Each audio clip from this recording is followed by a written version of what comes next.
Hi, this is Jason Schappert with MzeroA.com doing a guest video post for AOPA's Let's Go Flying blog. Each week my email inbox is flooded. I run a Learn to Fly blog on MzeroA.com, and one of the most common questions I get asked is, Jason, how do I choose a flight school? So to answer that up, I decided to go ahead and do this video post.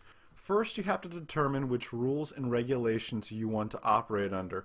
There's two types, Part 61 and Part 141, and there's many advantages and disadvantages to both. Here's some advantages. Part 61 advantages. In Part 61 you have more of an adaptable curriculum, meaning if you're struggling in stalls, you can talk to your instructor and say, hey, I'd really like to work on my stalls a little bit more instead of these other things right now. Now that's saying you can't do that as well in Part 141, but again, we'll get to that here in a second. Also, the time to completion is based on student studies. There's a lot of required homework and home studies when flying Part 61. Also, with Part 61, it's typically more cost effective than Part 141. Again, that's typically more cost effective, and that'll really just kind of vary. Some disadvantages of Part 61. Part 61 relies heavily on student home studies, like we said. So what if you're not strong studying on your own?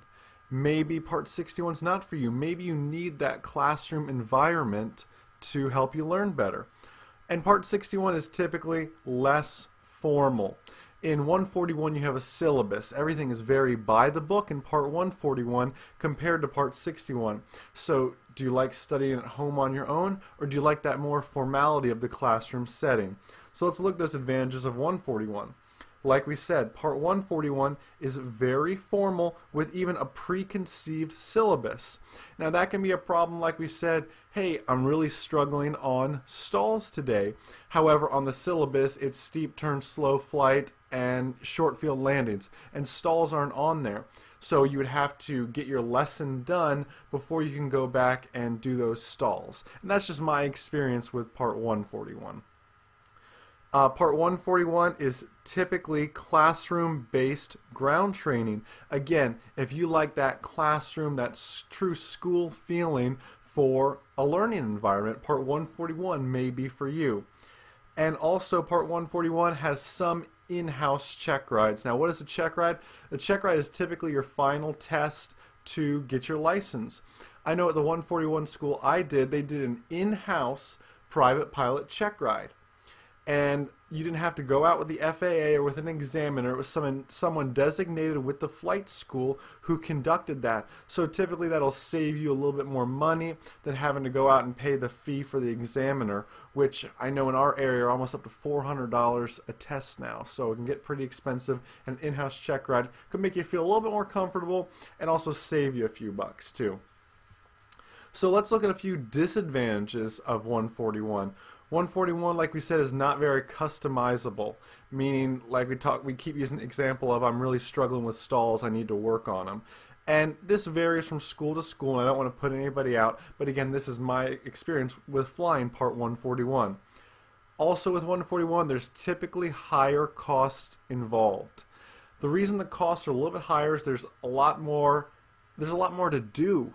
We have this whole syllabus we have to go through and everything, and typically you end up being a higher time pilot, which in the long run costs more money, but you have to think, am I doing this for a hobby or am I doing this for a career? If you're doing it for a career, you're going to need more time. Also in 141, there's more testing. Now you could say, Jason, this really isn't a disadvantage. More tests the better. It makes you feel better. But again, it's a lot more work, it costs a lot more money, and testing's great, and I think we need to do it, but to what extent as well? There's usually more testings with Part 141 flying. So let's look at some questions to ask now, some questions you need to ask when you go to visit a school or anything like that. First thing is ground school. How does the school handle ground training?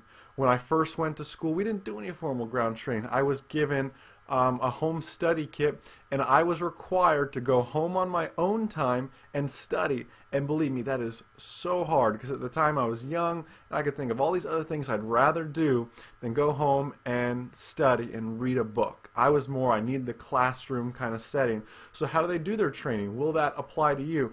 Do you have the discipline to train at home, or do you need that commitment, that responsibility of getting to class each and every day for that ground school session? What materials are needed? What books am I going to need? What do I need to have in my flight bag? Do I need to have a flight bag? You're going to need a flight computer. All these things are materials that you may or may not need depending on what your school provides and what you need to purchase. And that includes the additional costs. What other fees are going to sneak up on me? Is there an additional cost for this ground school?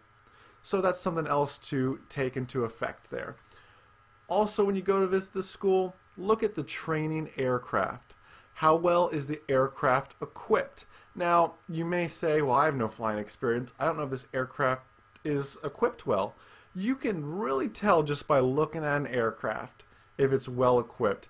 How basic does it look? How advanced does it look? There's a big difference now between G1000 training and our traditional steam gauges, as what they're now calling them. You can tell just by looking at an aircraft, whether having flying experience or not, how well equipped it really is and what you'll be working with in the future. The big thing to ask with a trained aircraft is, what is the aircraft to student ratio?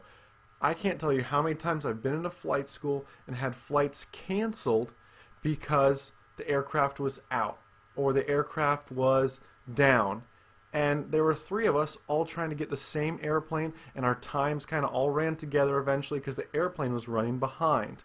So you want to figure out how many students do they have and how many airplanes do they have. Maybe take a peek at the schedule, see how many cancellations they have, how often airplanes are down in maintenance, getting repairs. That's a big thing. It's a pain to drive all the way out to the airport just to realize your airplane is down and you're trying to find another airplane to reschedule in. It can be a big hassle. Another thing, and I find a lot of people are scared to ask this, is their maintenance policy.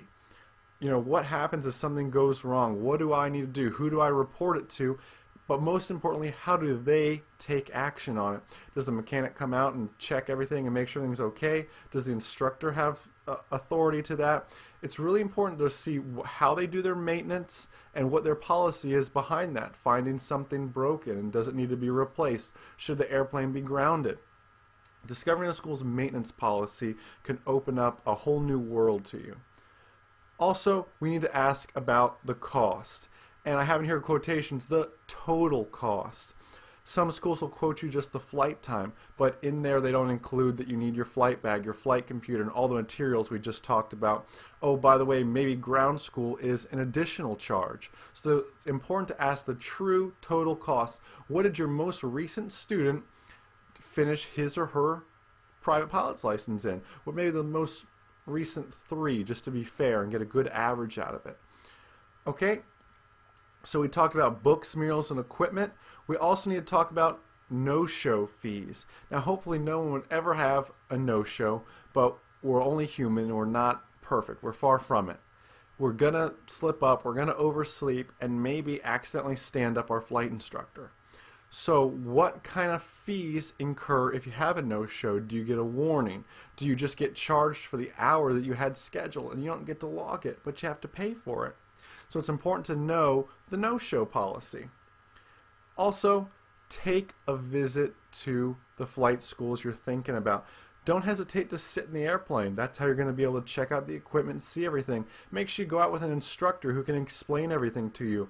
Maybe take you through a full pre-flight of the airplane to have you have a good look at it. Take a look at the maintenance hangar too. See how many airplanes are in the maintenance hangar, how many are going in and out. Just taking a look at the facility in general, the building, what kind of classroom space they have, where can you do work such as You're going to have a lot of pre-flight actions to do, such as a weight and balance, checking your weather. It's going to be crucial to check all that stuff and make sure you have the proper facility to do that. Hopefully this has shed some light for you on helping you make your final decision in choosing a flight school. Again, my name is Jason Schappert, and I have a Learn to Fly blog at www.MzeroA.com. Remember, a good pilot is always learning. See ya.